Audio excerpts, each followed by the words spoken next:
All right. Well, I think I've got this started for us today. We're right here at 2 o'clock Eastern time.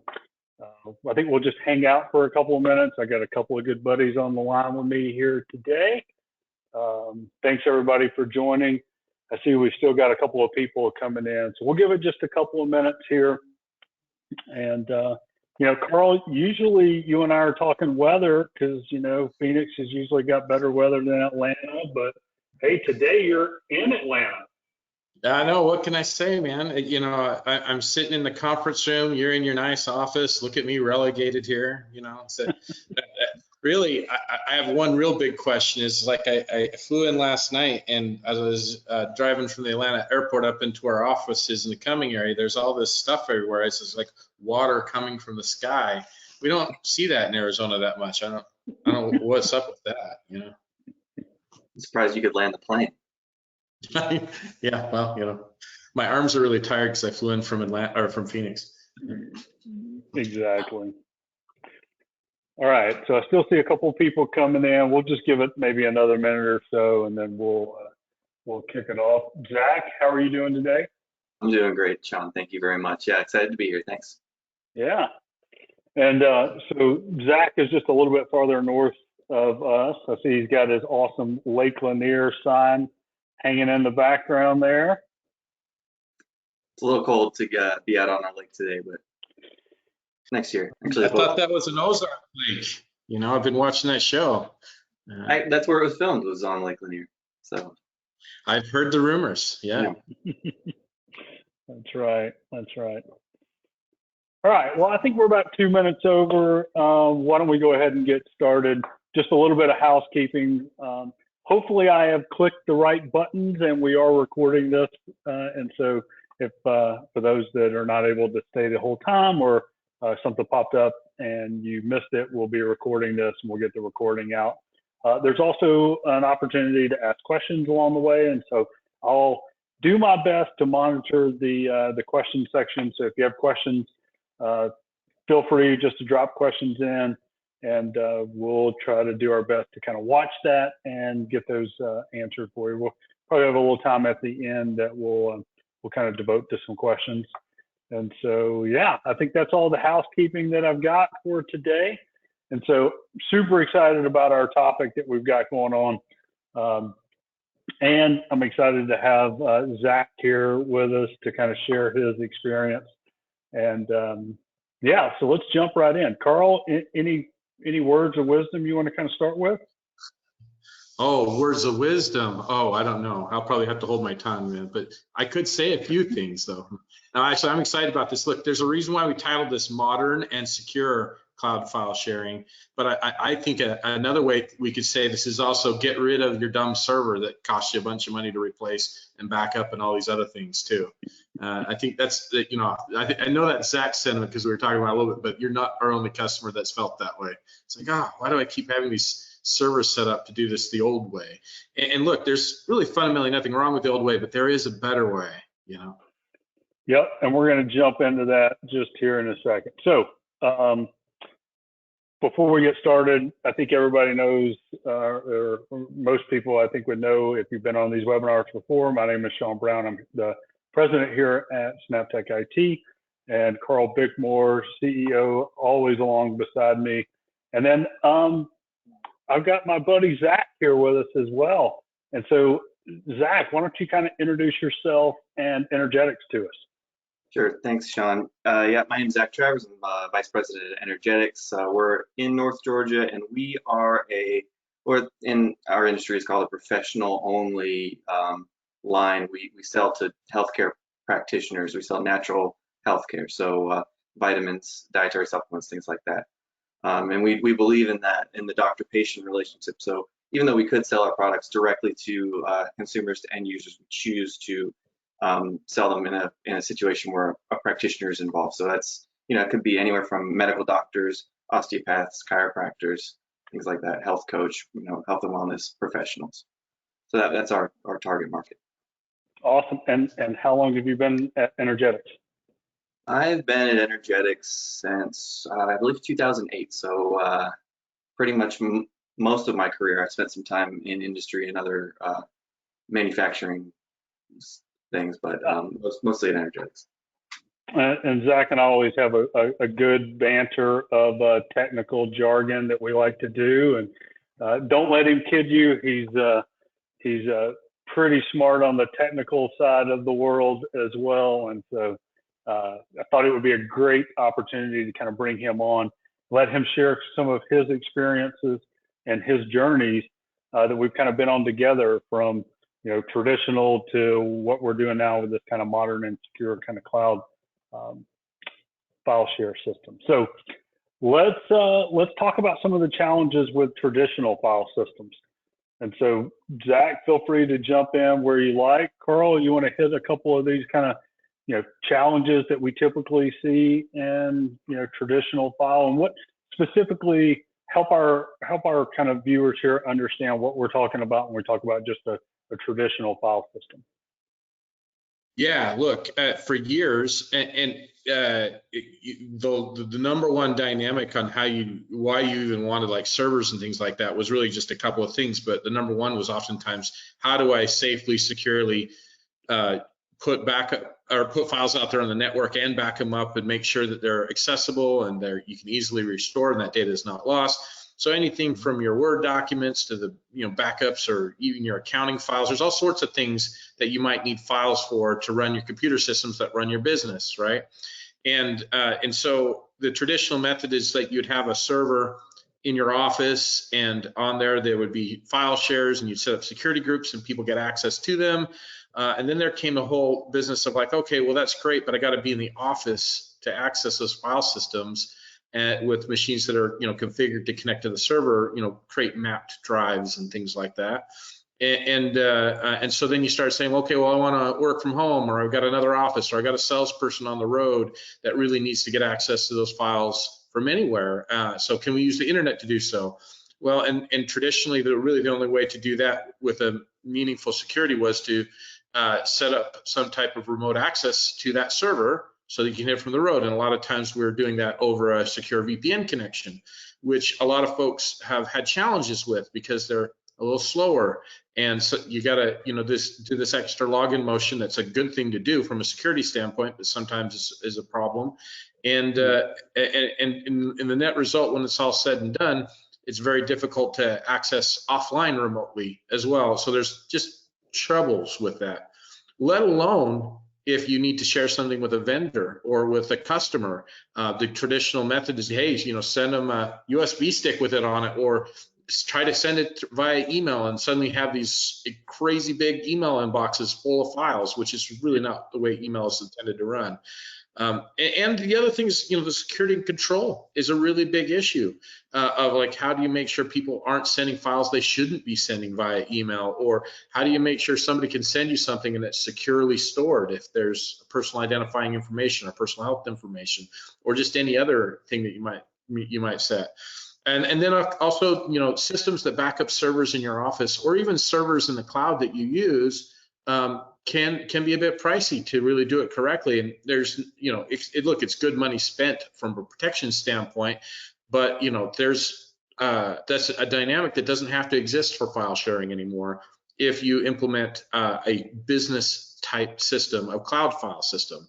And so the scalability is an issue in the traditional way. The server dynamic is an old way. And I would say the thing that I like to think about is, this is part of the path to just not even having servers anymore. It's not just file servers that you want to replace the functionality of, but that's one of the major deliverables of most servers, be it servers in the cloud or servers local. This is how you go serverless. It's a big component of that. Yeah. And so the real key thing is like, how do you do that without just like making all sorts of security mistakes or having it work really poorly?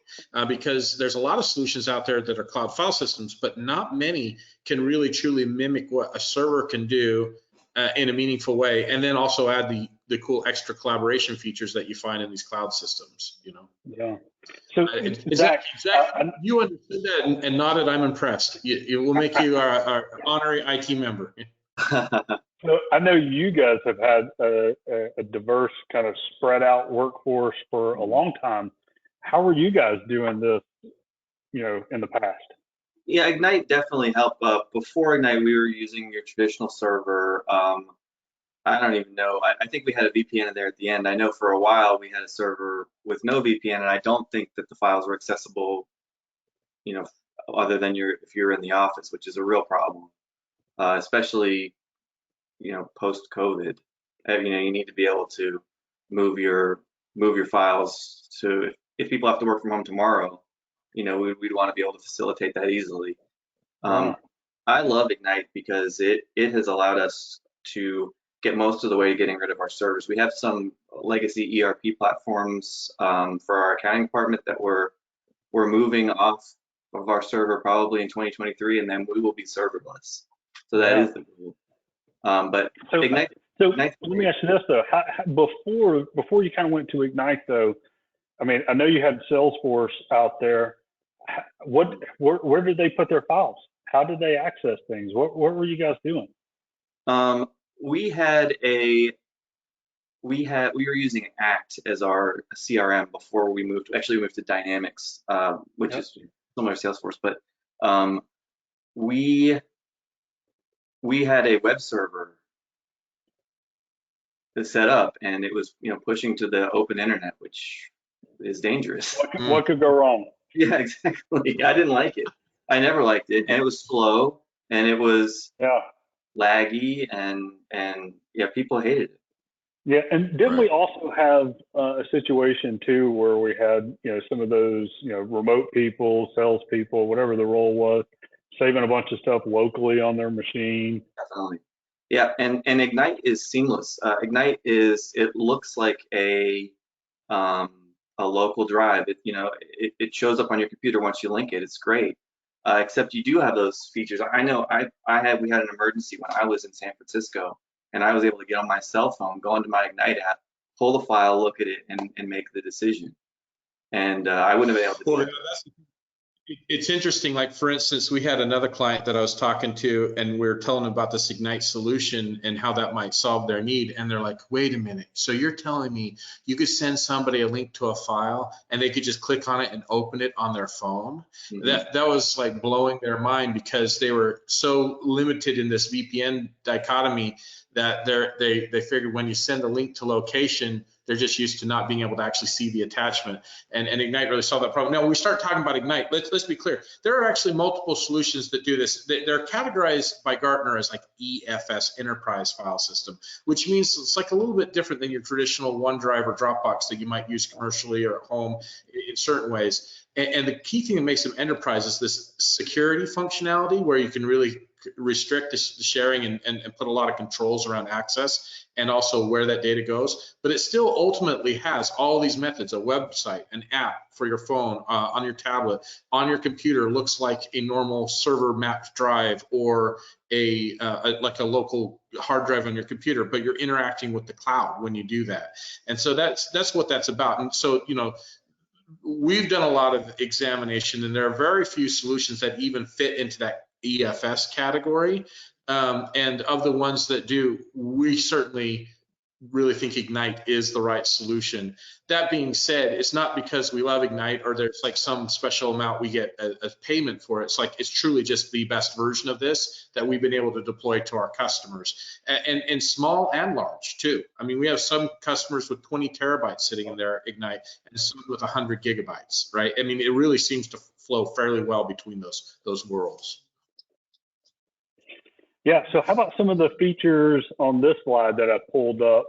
You want to touch and kind of help us understand some of these and how these kind of lay out?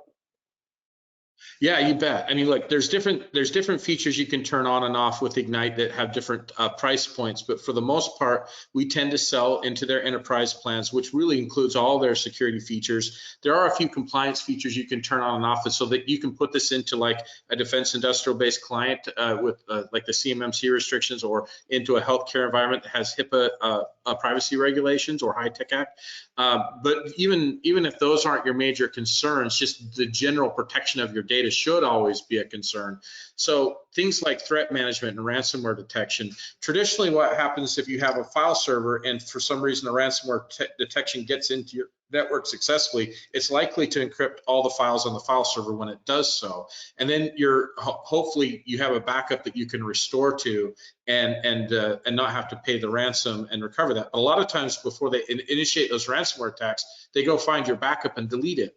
Or ransom or encrypt it as well. And so the ransomware detection is very powerful, one, because it'll detect the encryption activity, but also the rollback functionality in Ignite is really straightforward. And so you really don't have to worry. And I'm not saying that it's no big deal if you get ransomware, but the point is it's a lot easier with the detection functionality of this tool to roll back a file to its previous version. In fact, it's super easy to look at any file and see the last 20 versions of file saves. And so you can say, oh man, what was that file? What did I do that file 3 weeks ago on Tuesday at 4 o'clock? Oh, I see there's a date time change. Yeah, I edited that. You can go just drag out and have an extra copy of it, what it was then, or have that old one overwrite the new. I mean, you have a lot of flexibility on that with the life cycle management, as they say. To me, is very powerful, particularly for our use, but a lot of our customers is too, the file sharing and collaboration. The ability to send a customer or a vendor, here's an upload link, and all they got to do is just click it and drag files in, and they're sending us files that we just asked for. Or the vice versa, is I need to send somebody a bunch of files, but I want to make sure it's protected and has a password on it. Ignite makes it pretty easy to just right-click, share, copy, paste, send them the email, and they just got to click on the link and know the password, and they're off and rolling, good to go. And you can also have it tell you things like when people download it, so you know that they got it and they're looking at it, and other good security features. So there's some really great controls around that that really work well. The other thing I like about Ignite too is it does have some nice integrations with third-party tools, like you can set up things like DocuSign. So that if you do a signature, it automatically drops the signed version into a particular folder for you. There's some just interesting use cases you can do around integration that kind of apply to whatever you're trying to do in your business with other tools that you might have. But in general, the security and compliance is really one of the highlighting pieces of the way Ignite works, and a differentiator from a lot of traditional cloud file systems, if you might say. Fantastic. Zach, any comments from you on kind of any of these features, anything that kind of stood out to you there? Yeah, I was just thinking I need to ask my people to look into all the features of Ignite and make sure we're using it to its full potential. But one of the things that I like to be able to see is, maybe things like a legal folder, look at the access logs, make sure that, no one's been in it that shouldn't be, that kind of thing. You do your best to make sure that everything's siloed and appropriately credentialed, but So that brings up a really good point, though, because I think one of the things that a lot of people struggle with in traditional file systems is this whole hierarchy of permissions. So you grant somebody permission at a top level, and for the most part, you can change it, but those permissions flow to all the subfolders. A lot of times you may or may not want that. With a solution like this, it's really easy to go down and folder by folder, inside subfolders, or even to a file level, kind of, add groups or users to have permissions to that. It's way easier in a solution like this than it was in a traditional file system. Right.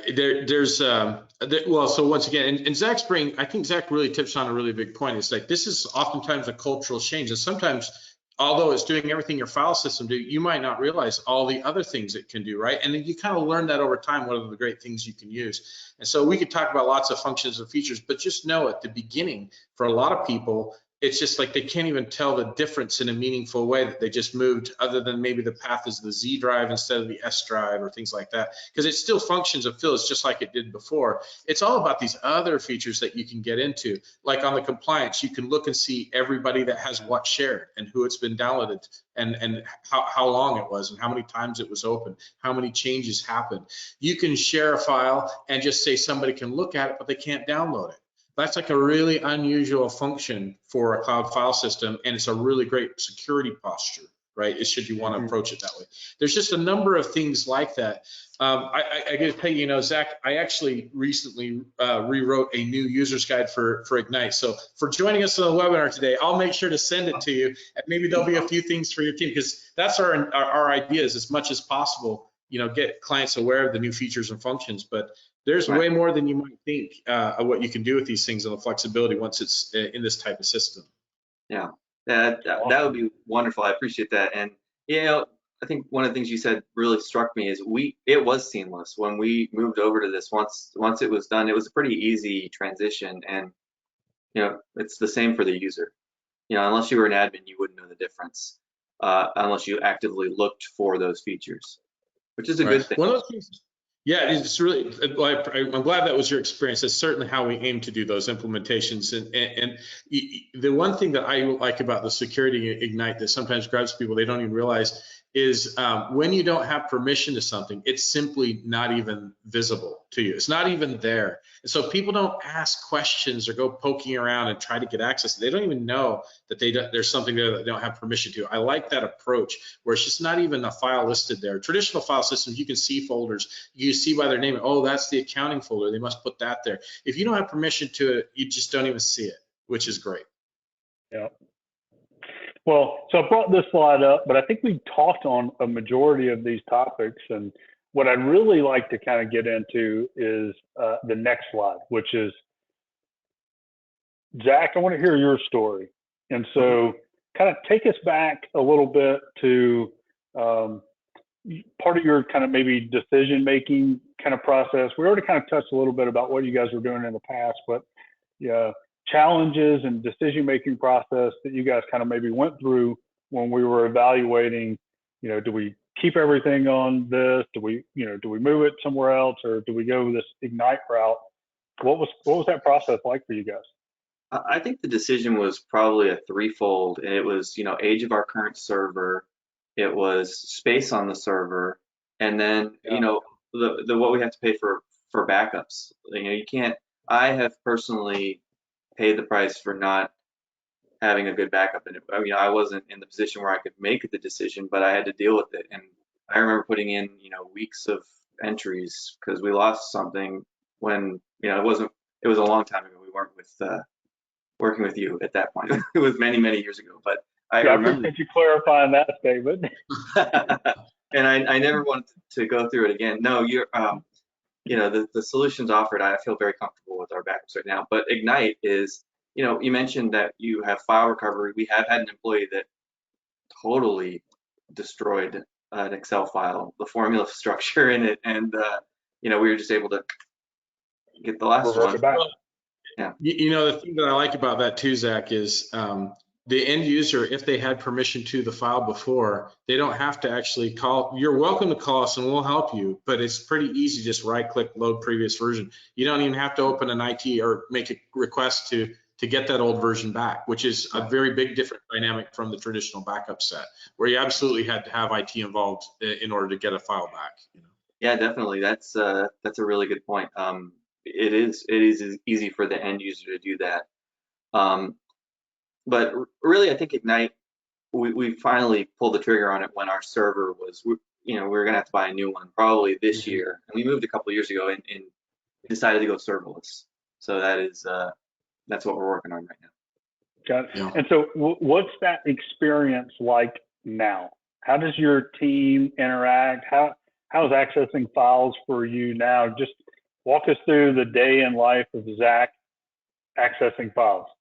It is, okay, so, we're obviously an Office 365 user. We have OneDrive and everything. So we do some things there, but anything that was stored on the server before, it's seamless. It's just like it was on the server for us on a day-to-day. Absolutely no difference, except for these enhanced features when you want to use them and when you need to use them. As far as if you don't want to use them or if you don't want to take advantage of them, there's zero difference. It's, I open up my files and it's right there. So what happens? Let me ask you this: what happens when you're working at home? How's the experience? It's great because so we do have a VPN, and I strongly dislike the VPN. The site-to-site, or not site, the fractional VPN, I guess it is. Just because it takes a long time to load, you have it'll disconnect. That's a pain when I have to go in and work in our remote desktop.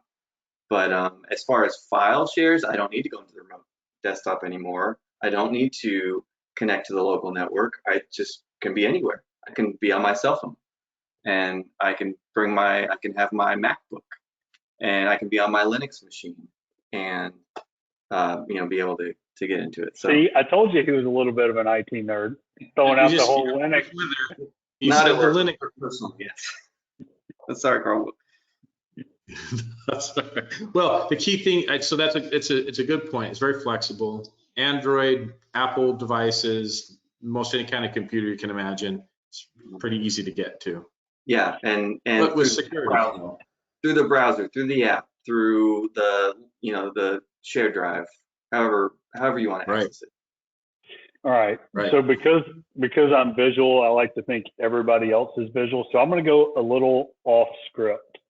And so I've done this from time to time. So the first thing I'm going to do going off script is I'm going to grab my old cell phone here, and I'm going to open up Ignite. I'm going to enter in my little PIN code just so I can show people what this looks like. I'm going to try to hold this up. And so I don't know if you're going to be able to see it or not. All right, so that part's a fail. So you can kind of see it a little bit, maybe. There you go. Oh, there you go, a little bit. Yeah, a little bit. So it works just like a normal file system. And then, just because hopefully this is going to work right as I drag this. Can you see me dragging this across? Yeah, you see that. Yeah. All right. So for us, it shows up as a Z drive. Here are our folders. I can easily just open up these and walk through things just like I'm here. And here's an Excel document as an example. And then again, I like to go off script and share things from a visual standpoint. So I logged into the website as well. And so here's that same information that I was just showing you. Here's that same Excel document, and sharing, just like we kind of talked about, super easy. I can click on this button and share a link. Pops up, generates me a passcode. I can grab a link. I can email it. I can send this password, in a different email. But super easy to be able to go out and share documents. And oh, look, we can even see some of the activity. That password to whatever you want. Yep, we can see activity that's been going on in this folder. A lot of cool stuff, but because I'm visual, I like to show things that we're kind of talking about. So yeah, and that's great to be able to send that with the password, so you don't get man in the middle attacked or however. Yeah. Well, and the other thing too that wasn't shown, but you can set, these are just defaults that can be configured. We also will typically say that a link expires either after downloaded or after 7 days, or after. You can change it on the fly and make your own choices around that. But to me, that's a great way to ensure that you don't have to remember to go back and turn something off or whatnot. It just will automatically expire. Yeah, no, that's great. All right. Zach, anything else you'd like to share with everybody about Ignite and kind of your experience? Or I just want to say again, reiterate that it has been working wonderfully for us, and it really was everything that we had hoped it would be, and it's going to help us get rid of our server, which I personally do not want to buy a new server. It's very expensive. I'm sure everybody on this call knows. yeah, it's a lot. We're almost there with you. We're getting close. Almost there, and you have the if the internet goes out at our server facility, we also pay for an entirely separate redundant backup internet connection. We probably won't need that without a server. I don't know why you would. Yeah.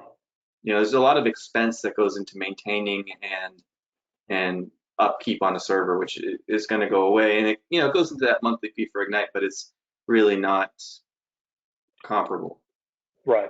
It's a lot. Yeah, it's certainly less. It's oftentimes less than the cost of the backup alone.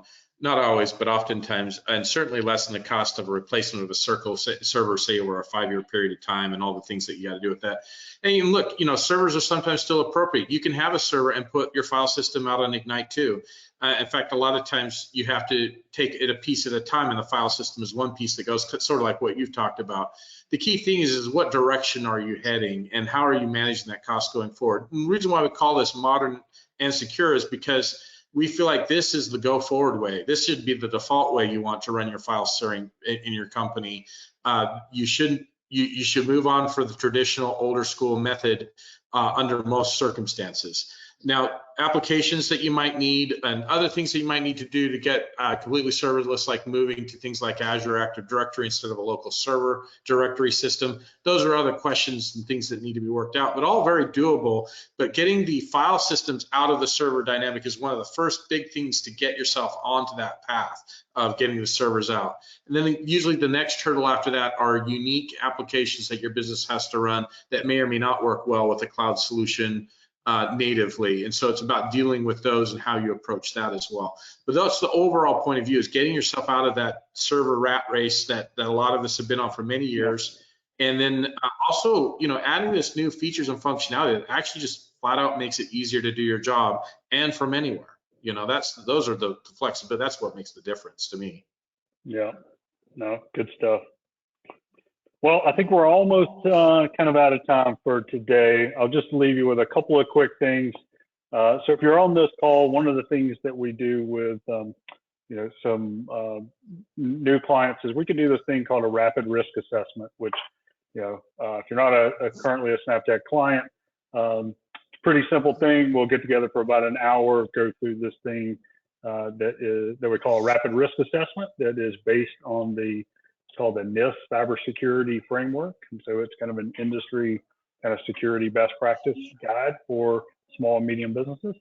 It takes about an hour to kind of go through this. And at the end of it, you'll get a report that is, that shows you kind of critical and high kind of risk in your environment. So if you're interested in that, please feel free to reach out to us and we can get that scheduled. Well, and I'd throw in a couple other things, because I know that we invited other customers to join this webinar that may not be on Ignite yet, have been thinking about it. And so, obviously just ring up your account manager and say, hey, okay, I want to see what this would mean for us. And if you're somebody who's watching this, who's not a current customer or just want to know more about what it would take to implement or how that would work, obviously we're here. Go ahead and reach out to us, go to our website, Snaptech IT, and tell us that you want us to contact or give us a call. Excellent. Well, I don't see any questions that have come in, so I guess we have done a great job of kind of explaining Ignite and the opportunity The only there. conclusion that must be gathered from that. Yeah, that's exactly right. So, well, Carl, thank you very much for your time. Zach, always a pleasure. Thank you very much for coming on and sharing your experience with us. Yeah, thanks for your willingness to be the voice of the customer for us to help somebody see what it was like in somebody's real business. We love it. Yeah. Thanks, Carl. I feel like it's a real a solid solution, and people should really consider it because it's far superior to the traditional server approach. So Great. Well, keep a lookout. We've got more educational content coming in 2023. We're excited. We've got, I don't know if I've got a slide. No, I don't have one for our next one, but I can tell you January is going to be a good one. The topic is, I can't remember the exact wording, but it is, we're going to interview a ethical hacker that's going to tell you exactly how, if he was going to hack your business, how he would go about doing it. So should be a really interesting topic. I'm excited for it. So I guess until next time, Carl, good seeing you. Zach, thank you very much again. And we'll see you again soon. Take care. Thanks, everybody. Bye.